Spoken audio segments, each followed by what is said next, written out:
Muito bem, irmãos, nós vamos ter a primeira das nossas meditações hoje, e como de costume nós temos dado exclusividade ao livro de Salmos nas nossas vigílias, certo? Então, garanto aos irmãos que nós ainda não repetimos nenhum texto, e hoje nós vamos para o Salmo número 6, para onde peço a sua atenção. É claro que quando a gente for fazer o 119 a gente vai ter que ficar, né? Entre vários pregadores, porque senão a gente vai ficar aqui a vigília inteira. Mas hoje não é isso. Salmo 6, abra sua Bíblia aí. Quando eu abro a minha Bíblia em hebraico, irmãos, ela não tem 10 versículos como nós temos em português.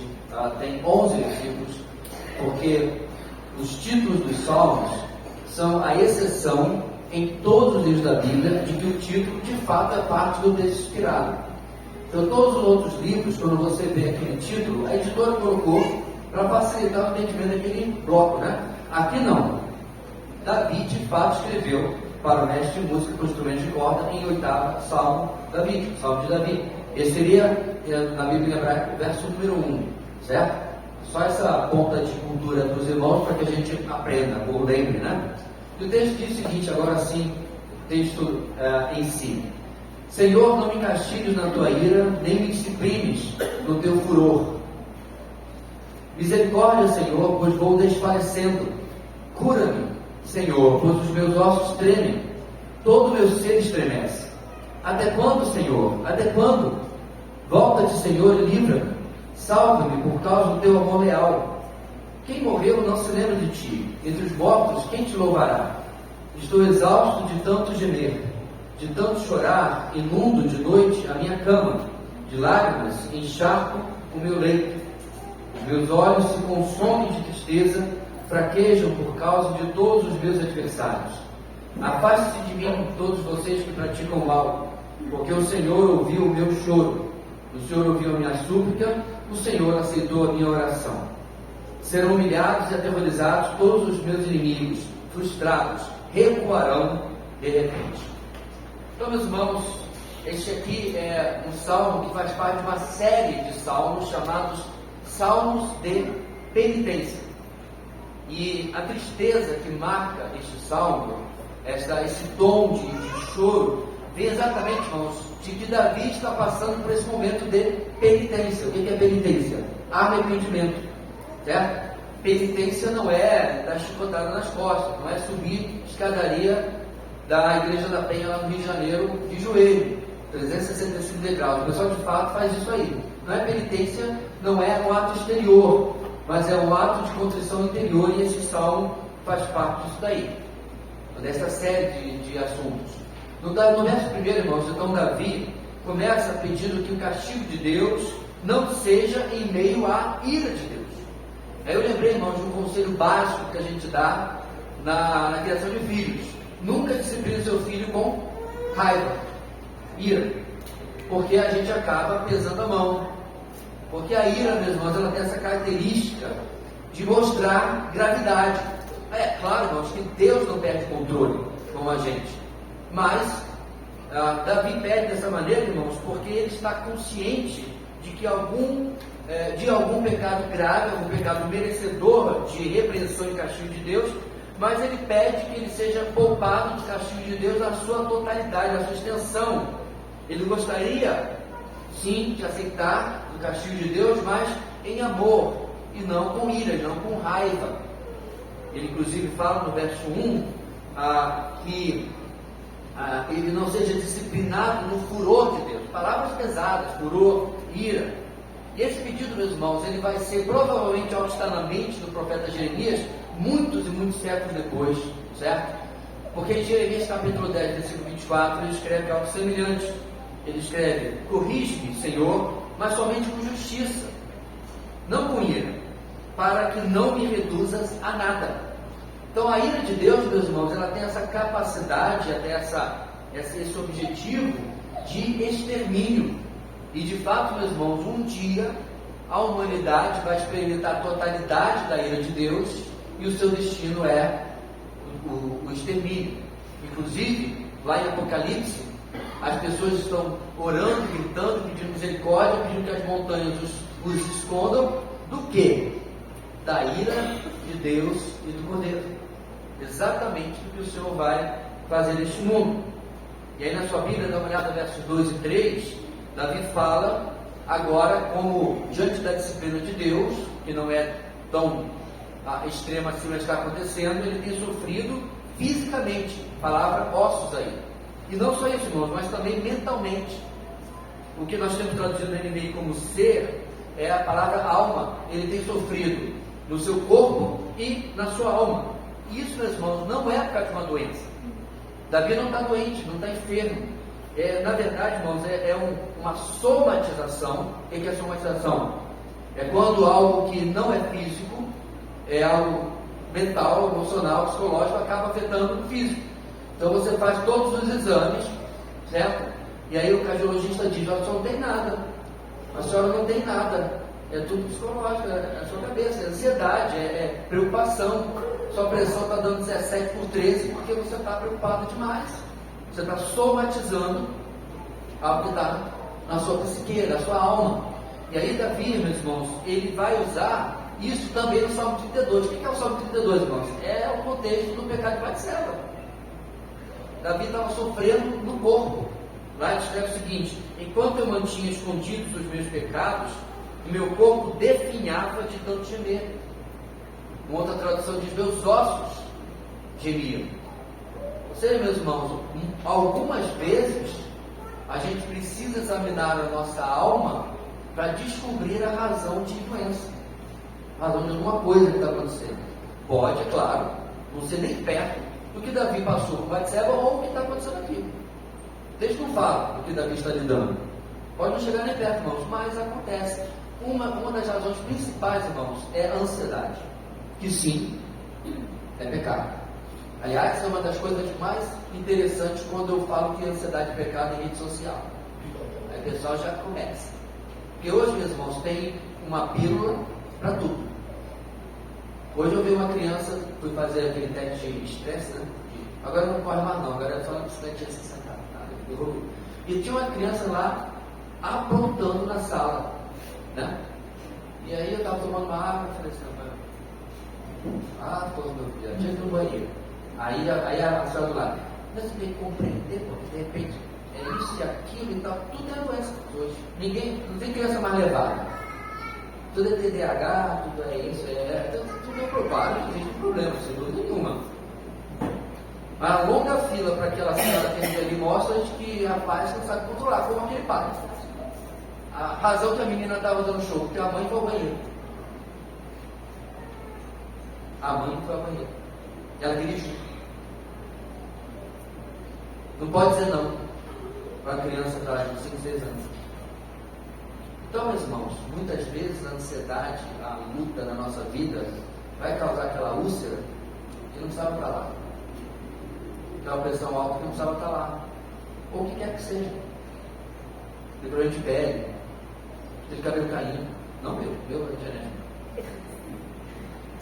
Mas fato é, meus irmãos, que Davi estava sofrendo no corpo aquilo que a sua alma estava devendo a Deus. E ele coloca isso. Ele clama pela misericórdia de Deus, é claro, pelo perdão de Deus, porque só isso podia trazer, irmãos, o alívio físico e mental que Davi não precisava. No verso 4, ele clama pelo retorno da atenção do Senhor. Interessante isso. Volta-te, Senhor, livra-me. Por onde é que Deus foi? Não, irmãos, essa sensação, tem uma expressão interessante, parece que o céu é de bronze, te ora, né? Parece que não orou nada. Não deixa ajoelhar para ver se melhora. Não deu nada. Vou rasgar aqui a roupa, que nem o pessoal no Antigo Testamento, mas ele resolve ou não resolve. Porque a gente está passando por esse endurecimento, onde parece que Deus está longe. Deus não está ouvindo, então ele pede a atenção de Deus. Irmãos, nada o que é tão terrível para um filho de Deus do que sentir-se isolado da presença de Deus. Eu não sei você, mas eu já me acostumei ao reino do Espírito. Já me acostumei ao reino de Deus. Ao ponto de que, de vez em quando eu ouço uma coisa mais pesada, uma coisa mais imoral, que eu começo até Parece unha passando no quadro de sabe? Não é mais meu, me pertence isso daí. É mais do meu reino que eu estou. Então, quando nós estamos, meus irmãos, nos afastando de Deus, se eu não sinto falta, está errado. E uma das primeiras coisas que vai sentir falta no isolamento, irmãos, é discernimento. Porque lembre, querido, discernimento espiritual não é só para pregar, não é só para evangelizar, não é só para orar. Eu aprendi isso com um amigo meu que era advogado. Nunca esqueço isso, foi uma vigília, já acontece com os irmãos. Ele falou sobre como ele ora, diante de uma peça que tinha que escrever em máquina de bater, tá? Né? Computador Ctrl-C, Ctrl-V, mudou o nome do cliente, não. Era tinha que digitar tudo. Na máquina de escrever, ele parava, botava papel e orava, para que Deus o abençoasse com discernimento espiritual. Eu conheci também médicos que antes de começar um plantão ou uma cirurgia, um inclusive botava todo o pessoal do centro cirúrgico para orar junto, para que Deus não deixasse aquele paciente ficar na mesa, pudesse ter saúde. Ponto. Tudo nós é espiritual, irmãos. Quando nós estamos longe de Deus, faz uma tremenda falta. Então ele pede para sair desse isolamento de Deus. Então também ora, irmãos, clama para que isso mude. E detalhe no texto, não porque ele mereça. Ele diz, irmãos, que ele ora por causa do amor leal de Deus. Na NVI, toda vez que você vê no Antigo Testamento essa palavra, essa expressão, irmãos, amor leal, você vai procurar na Almeida e outros, provavelmente vai estar benignidade, misericórdia, né? Amor leal na NVI sempre é, pelo menos o que eu tenho constatado, a tradução de Hesed. E a ideia, meus irmãos, sempre é, por trás disso, o amor pactual de Deus. Certo? Então, eu fiz um acordo com você. Então, por que eu estou fazendo aquilo que eu acordei com você, que eu pactuei com você? Porque foi combinado, né? E combinado não sai caro, não é verdade? Então, esse meu amor está sendo manifesto porque eu estou fazendo aquilo que eu prometi. Pronto. Muito diferente do amor meloso que a gente pensa hoje, né? Quando às vezes antigamente começaram a se cantar que eu estou apaixonado por Jesus. Tá, você está evangelizando? Não. Não está apaixonado, não. Porque no pacto que você tem com Jesus, inclui o acordo que você vai evangelizar. No pacto que você tem com Jesus, tem um acordo que você vai dar santidade, que você vai ler a palavra, que você vai servir ao irmão, que você vai chorar como chora. Está tudo dentro do pacto, irmão, tudo dentro da aliança que temos com Ele. Mas da parte de Deus, Ele não esquece de nós. E é isso que Davi está contando. Então ele coloca, meus irmãos, diante do Senhor, o peso que o próprio Deus colocou para si. Desse amor jurado, desse amor prometido, desse amor pactuado que Ele tem conosco. Lembra? Ainda que mamãe se esqueça do filho que alimenta, eu não me esquecerei de vocês. Ele disse lá para Jerusalém. Detalhe, meus irmãos, ele está se referindo, é claro, aqueles que estavam em aliança com ele dentro daquela cidade. A gente já falou isso bastante em Isaías, que eles estavam debaixo ou dentro desse remanescente, correto? E nós, irmãos, em que a nossa aliança é selada no sangue de Cristo. Aquelas palavras valem para nós. O Senhor nunca se esquece de nós podemos contar com o seu amor leal. Davi segue, irmãos, com outros argumentos pessoais para que o Senhor se apresse em ajudá-lo e perdoá-lo. No verso 5, o argumento, inclusive, é o mesmo que Ezequias usa lá no capítulo 38, que passamos algumas semanas atrás. Ou seja, a morte cessa toda a possibilidade de servir a Deus. Então, não me deixe morrer, porque eu quero servir ainda. Esse é o argumento dele, foi dizer aqui isso também. Davi gostaria de fazer mais pelo Senhor, mais pelo povo. Versos 6 e 10, o argumento é a tristeza que se abatia sobre ele, ao ponto de ele encharcar a sua cama com lágrimas. Ou seja, ele estava dando a Deus, é claro que Deus sabia, evidências do seu arrependimento, de que ele de fato havia sentido. E essa tristeza, irmãos, parece ter a sua causa, claro, no pecado pelo qual ele está pedindo misericórdia. Está tudo ligado. Mas essa tristeza, além de ser por causa do pecado, é por causa de como estava se configurando a disciplina de Deus, como a oposição dos inimigos. Como parte, irmãos, da disciplina de Deus, havia algum tipo de inimigo, uma nação. Talvez esse seja o contexto lá de Absalão, nós não sabemos, né? Na verdade, nós temos poucos exemplos na vida de Davi em que inimigos se levantaram de forma bem sucedida contra ele, talvez seja o caso de Absalão, mas o fato é que ele está também pedindo para que Deus o alivie dessa disciplina. No verso 8, ele começa a mudar o cenário. E Davi faz muito isso, irmãos. Ele ora por misericórdia, por resposta, por alegria, o que quer que seja. E aí no final do seu texto, ele já agradece, ele já dá como respondida. Por que faz isso, irmãos? Porque o nosso Deus não muda. Estou em pecado, desagradei. Me arrependi, agradei novamente. Ponto. É interessante, irmãos, como o relacionamento com Deus é extremamente simples. Porque não é assim com a gente, não é verdade? Eu pequei contra você, você vai ter que puxar lá do suco do espírito tal para conseguir perdoar às vezes. Não o nosso Deus.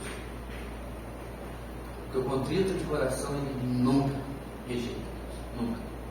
O arrependimento é genuíno, o perdão é garantido. Sempre. 1 João 9 está aí para nos relembrar isso, né? Então essa mudança de cenário, do versículo 8 em diante, o salmista, tendo oferecido sua oração, baseado no caráter de Deus, na aliança que ele tem com Deus, está certo de que ele será aceito imediatamente. Então ele se volta agora para os seus adversários. Porque aqui, meus irmãos, ele diz: afaste-se de mim, vão embora, pare de me perseguir, de conspirar contra mim, seus esforços são em vão. Por quê, irmãos? Porque Deus ouviu o choro dele, o clamor dele. Então Davi fala, meus irmãos, movido por essa convicção interior, porque ele já aprendeu uma lição, irmãos, que depois vai ser repetida lá por Abacuque, que Deus usa sim até ímpios para às vezes nos disciplinar o seu povo. Faz isso com Israel, com a Síria, depois faz isso com Judá, com a Babilônia, certo? Mas lembre-se, irmãos, que está lá em Abacuque: calma aí, quem levanta a mão contra os meus vai pagar também. Ele está sendo instrumento de disciplina para aqueles que são meus, mas eles também vão pagar por aquilo que estão fazendo. Essa é a garantia de Davi. Davi sabe, meus irmãos, que, por exemplo, ele em particular, ele pode dizer isso, sabe? É o ungido do Senhor. Quando algum desses inimigos, ou até mesmo seu filho Absalão, levantava a mão contra Davi, a coisa não era brincadeira. É o próprio Davi que, irmãos, não tem ousadia de fazer isso contra Saul, que era um chambali seco, né? Nem cá, não tem para tirar ali. Saul, mas ele disse que ele: não vou levantar a mão contra o ungido do Senhor. Eu fico pensando, irmãos, as pessoas ouvindo Davi falando sobre isso. O que Davi está dizendo, irmãos? Não importa quem ele é, importa quem Deus é. Deus escolheu o rei antes de mim, e Deus é que vai tirá-lo. Davi era assim. E assim, meus irmãos, esse clamor a gente vê no verso 9, final do 8, verso 9, de uma forma tripla. O Senhor ouviu o meu choro, ouviu a minha súplica, aceitou a minha oração. Por isso, eu posso falar isso para os meus inimigos. Verso 10, sentimentos que atormentavam Davi por causa do seu pecado, agora muda de lugar. Virão sobre seus inimigos, que se levantaram contra o rei ungido do Senhor. Mais uma vez, irmãos, vemos o quadro dos tempos de Ezequias, e depois dos tempos de Jeremias e tantos outros. Ímpios podem até ser usados como instrumento de disciplina, mas muito pior será o destino deles, que se levantam contra os escolhidos, os eleitos do Senhor. A lição principal desse texto, meus irmãos, é que não importa, a nossa atenção não deve, a priori, em primeiro lugar, estar nos inimigos, mas sim no Senhor. Eu me acerto com o Senhor, as circunstâncias começam a voltar para o seu lugar. Eu me acerto com o Senhor, os inimigos começam a voltar para o seu lugar. Eu me acerto com Deus, Deus começa, Ele tira a sua mão que estava pesando sobre mim, como diz inclusive a música que tem parte do texto do Salmo 32, enquanto a sua mão pesava sobre mim, certo? Ele tira e agora Ele coloca sobre os inimigos, as circunstâncias, o que quer que seja, que estivesse sendo usado para me trazer ao arrependimento. Que nós possamos, irmãos, ter esse coração humilde e seguro de Davi. Humilde em buscar o arrependimento, e seguro no caráter, na pessoa, na aliança com Deus, que a gente é sempre ouvido. Outro salmista vai dizer: amo o Senhor porque Ele ouviu o meu clamor. Ponto. Isso é perene, isso é sempre está à nossa disposição. Amém.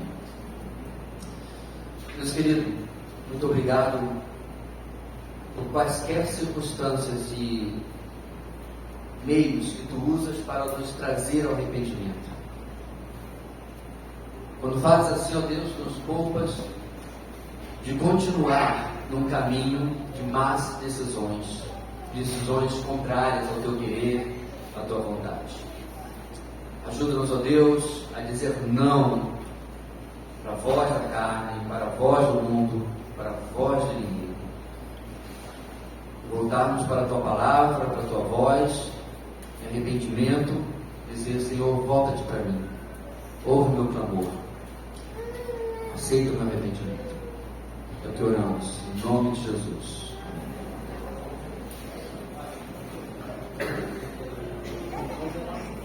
Senhor Deus, nosso Pai amado, louvado seja o teu nome, Senhor.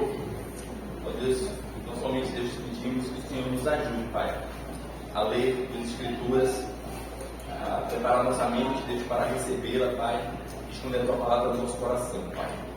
Que o Espírito Santo nos ajude, Pai, a lembrar dela durante a nossa caminhada cristã.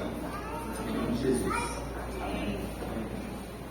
Bom, irmãos, então, quando eu estava pensando em qual texto trazer para a meditação, fui ver a relação de salmos que já foram pregados. Então, observei que foi pregado já o salmo 1º, 2º, 3º, 5º, 7º, dentre outros. Então, de pronto, já escolhi o salmo capítulo 4. Sem ler antes, já escolhi ele. Já passei por parte do versículo. Então, confesso que eu escolhi o salmo sem ler antes. Depois escolhido, então fui ler. Tá certo? E se está errado, se está certo também não sei. Mas o salmo 4 ali eu pensei, ele está escrito por algum motivo. O motivo, a palavra do Senhor foi escrita, está lá. Então o Senhor não iria nos dar uma mensagem repetida, redundante ou desnecessária. Então, mandei lá o Salmo capítulo 4 para o pastor. Então, em que pese o fato de alguns salmos terem temáticas semelhantes, e o pastor já estava pregando antes, né? Então, realmente vocês vão encontrar algumas semelhanças. Essa semelhança, ela corrobora com nossas emoções, que estão em constante loop. Tem coisas na nossa mente que vão e voltam. Então, esse é o motivo de ser necessário reafirmar a palavra do Senhor. Portanto, ler a Bíblia em submissão a ela é um ato de fé. Eu vou ler o Salmo capítulo 4.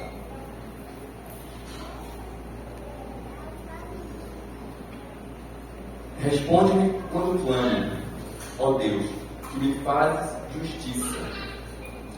Dá-me alívio da minha angústia. Tem misericórdia de mim e ouve a minha oração. Até quando vocês, ó poderosos, ultrajarão a minha honra? Até quando estarão amando ilusões e buscando mentiras? Saibam que o Senhor escolheu o piedoso. O Senhor ouvirá quando eu o invocar. Quando vocês ficarem gratos, não pequem. Ao deitar-se, reflitam nisso e aquietem-se. Ofereçam sacrifícios como Deus exige e confiem no Senhor. Verso 6. Muitos perguntam: quem nos fará desfrutar do bem? Faz, ó Senhor, resplandecer sobre nós a luz do teu rosto. Encheste o meu coração de alegria, alegria maior do que a daqueles que têm fartura de trigo e de vinho. Em paz me deito e logo adormeço, pois só tu, Senhor, me fazes viver em segurança. Então o salmo começa com como autor, falando de angústia, dificuldade, clamando a Deus por misericórdia, e ele termina: em paz me deito e adormeço, pois só tu, Senhor, me fazes viver em segurança. Então esse salmo aqui, o capítulo 4, é o salmo de Davi. Então, você já conhece a história de Davi. Davi não foi alguém que viveu apenas do bom e do melhor. Davi passou por muitas dificuldades. Então esse salmo não é de alguém que nunca teve dificuldade, pelo contrário, é de alguém que passou por muitas tribulações. Ele clama a Deus por misericórdia, por alívio de sua angústia. É provável que poderosos, alguns homens, estavam o afligindo com mentiras e ilusões. Assim, devemos colocar diante do Senhor nossas necessidades, inclusive apontando a origem do problema. Davi sabia: homens poderosos estão me afligindo. A oração foi o meio encontrado para a solução. Na verdade, ela sempre é o único caminho à luz da vida. Diante disso, o salmista lembra que Deus se agrada dos piedosos, ouvindo seus escolhidos. Por isso não cabe o pecado da ira, mesmo diante das angústias contra mim, visto que o Senhor fará sua perfeita justiça. Assim ele termina o verso 4. Ao deitar-se, reflitam nisso e aquietem-se. Então, o salmista, ele tinha noção da sua angústia, do seu problema, buscava o Senhor, e mesmo diante da injustiça que ele estava vivendo, ele não agia com ira, com pecado contra aqueles. Antes ele buscava no Senhor a solução do seu problema.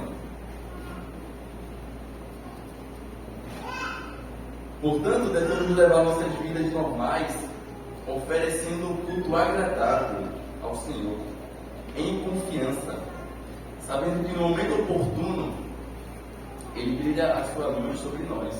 Verso 6.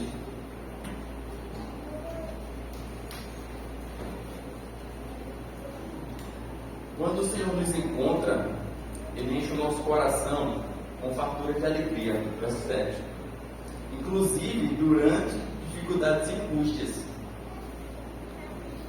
Parece que essa é uma das marcas dos cristãos, que buscam o Senhor e depositam nele sua confiança.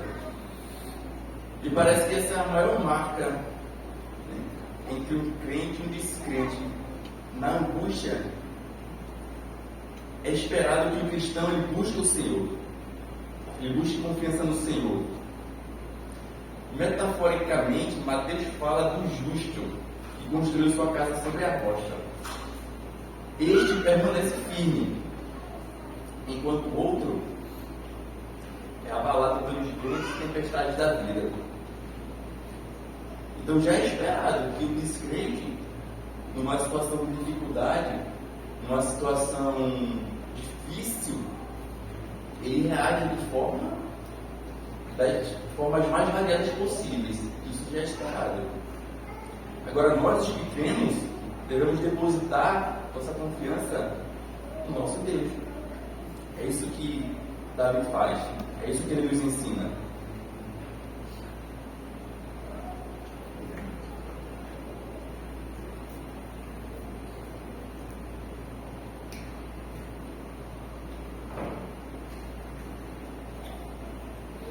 Assim, irmãos, oro para que o nosso descanso não seja apenas aquele descanso de enfado. Quando você teve a sua jornada de trabalho, ou teve a sua jornada de afazeres, você chega em casa e se você deitar, você já dorme, só acorda no outro dia. Eu espero que o nosso descanso não seja apenas esse, resultante do enfado, do estresse, do cansaço. Esperamos que de fato o nosso descanso seja aquele descanso que só o Senhor é capaz de nos dar. deitar-se e adormecer é uma bênção concedida por Deus, pois o descanso genuíno somente é desfrutado quando o nosso coração está submetido ao Senhor e confiando na sua luz perfeita. Dito isso, qual a resposta esperada? A resposta esperada, depois da leitura desse texto, é para que reajamos em temor quando passamos pelas provações. Davi foi um homem que passou por várias provações. Ungido rei ainda garoto, é ungido rei, depois volta para cuidar lá dos animais. Até receber a coroa, demorou, irmãos. Demorou.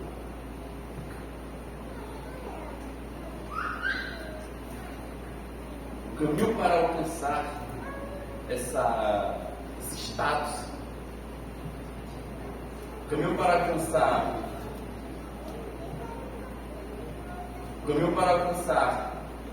um sentimento, uma disposição de confiar em Deus, foi através da oração.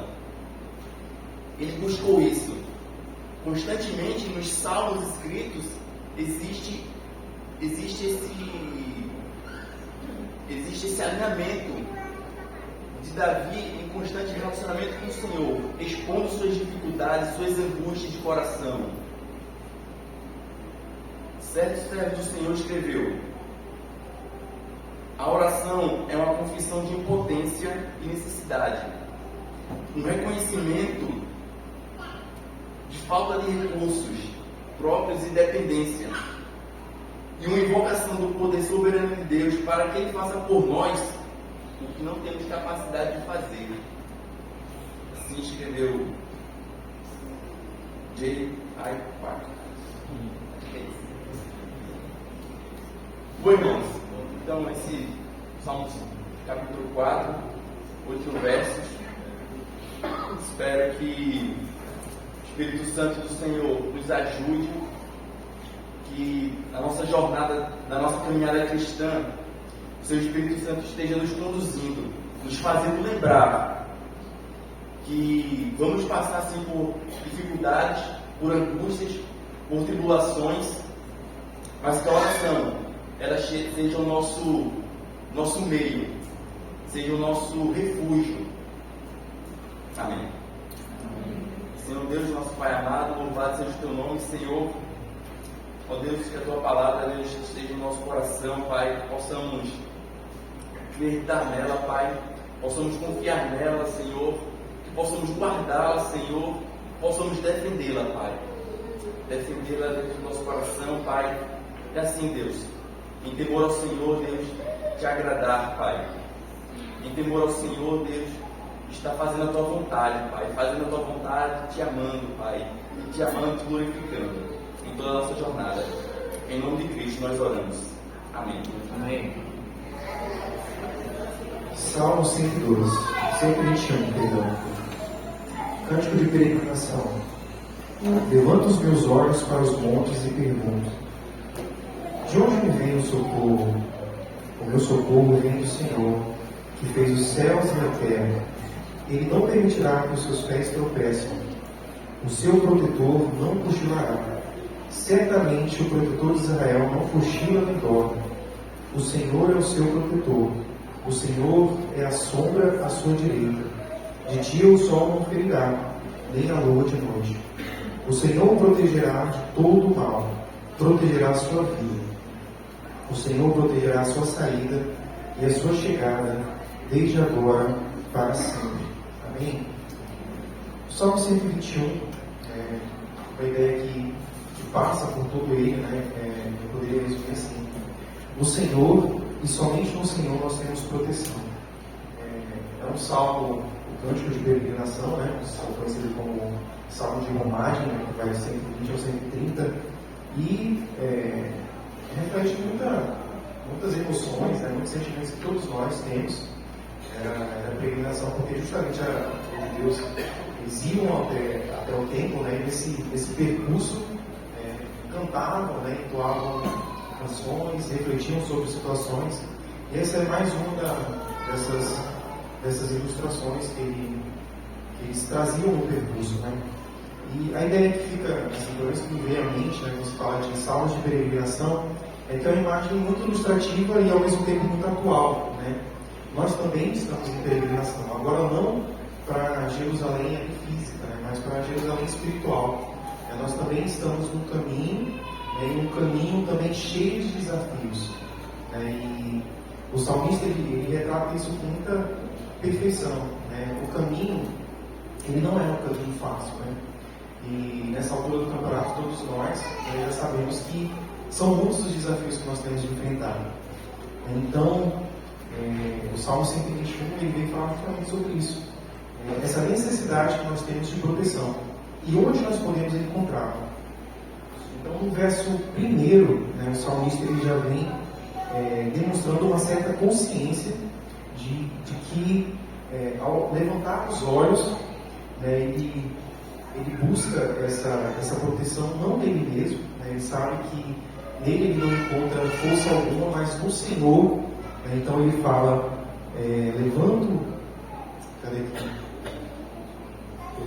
levanto os meus olhos para os montes e pergunto. Ele faz a reflexão: de onde me virá o socorro? Né? De onde me vem o socorro? Então, nesse momento, o salmista ele reconhece a sua vulnerabilidade. Primeiro, ele sabe que quando ele levanta os olhos para o Senhor, para os montes, e faz essa pergunta, ele está tirando o olho de si mesmo, né? Sabendo que a segurança que ele precisa para enfrentar esse percurso não está nele, mas no Senhor. Reconhece também que é falho, né, e que então ele precisa do Senhor. Já no versículo 2, ele chega à resposta para essa indagação. E a resposta é justamente essa. Que o meu socorro do salmista, vem do Senhor. Mas não é qualquer Senhor. É o Senhor que fez os céus e a terra. E essa expressão é muito interessante porque ela reforça, né, que o caminho que o salmista iria percorrer, né, cheio de desafios, né, dos mais variados possíveis, desde salteadores, animais, era um caminho de perigo certamente, né, era de perigo, mas que no Senhor ele tinha essa segurança de que ele poderia ir seguro, né, ele poderia caminhar com a certeza de que o Deus que ele confia é o Deus que conhece aquele caminho, é o Deus que criou os céus e a terra. Então, diante de um Deus que criou os céus e a terra, né, não há o que temer. E ele traz alguns argumentos para isso. Primeiro, ele no versículo 3 e 4, né, ele traz o argumento de que algumas promessas, na verdade, que fazem com que ele tenha essa constatação.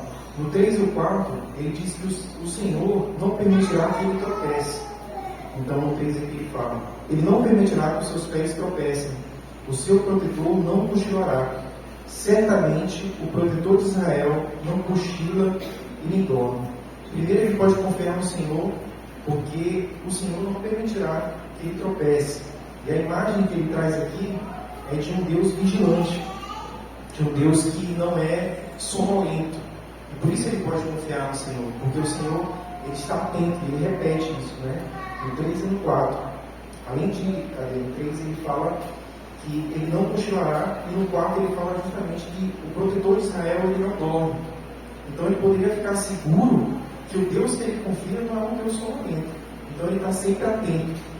Já no versículo 5, ele traz uma outra promessa que ele se apoia para ter essa confiança, que é que o Senhor é o seu protetor. E ele fala: o Senhor é o seu protetor, o Senhor é a sombra à sua direita. De dia o sol não ferirá, nem a lua de noite. E aqui ele traz uma outra imagem, né, de um Deus que é semelhante a uma sombra. E a sombra ela está sempre diante de nós. A sombra é algo que nos acompanha constantemente. Então, mesmo diante desses desafios que ele iria enfrentar durante o percurso, ele tinha certeza de que Deus o acompanharia, ele estaria à sua direita. é a sombra. A sombra a gente não consegue fugir. Você pode correr para a direita, para a esquerda, caminhar, que ela vai estar sempre diante de você. E essa é a imagem que ele traz à mente. Meu Deus, é como se fosse uma sombra, ele está sempre diante de mim. Então, primeiro, a gente já viu que a promessa que ele se apoia é que esse Deus não permitiria que ele tropeçaria. Segundo, que o Senhor é o seu protetor, é como se fosse uma sombra, está sempre diante dele. Então ele poderia confiar. Terceiro, ele traz a promessa de que, no versículo 6, versículo 7, de que o Senhor o protegerá de todo mal, o protegerá a sua vida. E aqui ele tem a noção de que, mesmo diante de tudo isso que eu já falei, de que esse Deus, além de tudo isso, ele o protegerá de toda sorte de mal. Durante a vida nós estamos sujeitos, estamos vulneráveis a toda sorte de acontecimento indesejado. Mas o salmista aqui ele tem a confiança de que Deus o protegeria de toda sorte de mal. E uma coisa interessante, que fica claro na exposição desse salmo, é que a proteção que o salmista está falando aqui, de que nós necessitamos, de que ele necessita, não é uma proteção restrita, uma proteção limitada a aspectos físicos, no sentido de você ser protegido de quase que uma comunidade de eventos indesejados, de doença, de eventos como a gente presenciou recentemente no Rio Grande do Sul. Não é isso. É uma proteção que vai além, é uma proteção que abrange a própria vida, a própria alma. Então é uma proteção completa. É claro que ele também está confiante desse tipo de livramento, mas muito além disso, ele está confiante de que esse Deus, ele não protege só ele dessas questões, mas protege também a sua alma. E no versículo 8, aqui ele traz mais uma promessa: o Senhor protegerá da saída à sua chegada. E em que tempo? Desde agora para sempre. E aqui, essa expressão é bem óbvia, saída à entrada, ele está dizendo justamente desde o início do percurso até o final, Deus estaria com ele. E não só agora, esse pequeno lapso de tempo, não, mas para todo sempre. Então, fica claro, diante disso, porque no Senhor e somente no Senhor nós temos proteção. Ele está aqui, essa constatação que ele traz, de que ele olha para o monte e vê que o socorro vem do Senhor, está apoiado nessas 4 promessas. Primeiro, que Deus não permite que ele tropece. Depois, que o Senhor é o seu protetor, é como se fosse uma sombra que o acompanha. E que ele está ali de dia e de noite, ele protege de todo o mal, e ele também estará com ele todos os dias. Não desde agora, mas para todos sempre. E diante de tudo isso, não tem outra resposta a não ser uma confiança, uma confiança que o salmista tem no Senhor e encorajamento, porque o medo ele pode também nos paralisar. Diante dos desafios, ali ele estaria com a família dele, era comum isso, todo mundo no grupão, na galera, e ali estavam seus filhos, os seus amigos, e todo mundo estava exposto aos riscos do caminho, do percurso. Mas ele ao tirar o olho de si, das suas próprias circunstâncias, das suas armas que perdoiam desarmado, ele olha para tudo isso e ele fala que não é daí que vem o seu socorro, o seu socorro vem do Senhor, porque é Ele quem protege, é Ele quem está ao seu lado, e é Ele que garante a chegada ao destino, que é o destino desejado por todos nós, a grande Jerusalém. Que o Senhor nos abençoe, que o Senhor nos dê essa confiança. Os tempos não são fáceis e a perspectiva não é de melhorar, pelo contrário, a gente vê que os desafios são cada vez maiores, mas que a gente esteja confiante, confiante que o Senhor nos protegerá, nos guardará de toda espécie de mal, porque essa promessa ela é feita com base no pacto que o Senhor tem conosco, na aliança que Ele tem conosco. É por isso que nós podemos confiar e depositar toda a nossa esperança nisso. Amém.